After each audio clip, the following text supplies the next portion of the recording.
Welcome back mga katambalan, mga hot topic and issue pag-usapan natin. Update po tayo kay Barbie Fortesa at kay David Licao kung saan ito si Barbie ay nag-share ng ilang mga photo at ito nga po ay kuha naman para po doon sa Until She Remember na pagbibidahan nga po ni Barbie Fortesa at Miss Charo Santos.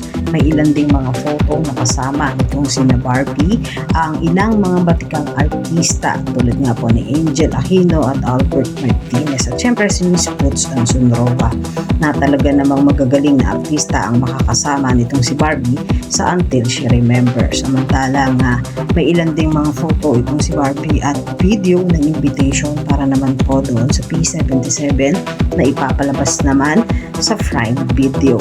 At nito nga lang po sa latest post itong si Barbie ay nag-post siya ng isang wall na kung saan ay marami mga paintings na isinare nitong si Barbie sa kanyang social media account. Ang si David Licao ko naman po ay nasa Cebu naman sa January 18 at ito nga po ay para doon sa Sinulog at Kapuso All-Star Mall Show na makakasama naman po is Jillian Wards at Kim De Leon at ito nga po ay sa SM Cebu City. Samantalang isa pa nga po sa aabangan naman kay David ang Never Say Die na pagbibidahan naman nila ni Jillian Wards. Talagang napaka-bless itong si Barbie at David dahil sa pagpasok pa lang ng taon ay meron ng mga pelikula at series itong sina Barbie tulad nga po ng Until She Remember at Never Say Die. Yan po yung mga update natin ngayon kay Barbie at kay David. Kayo mga katambalan, ano masasabi niyo? Comment lang sa comment section pag-usapan natin.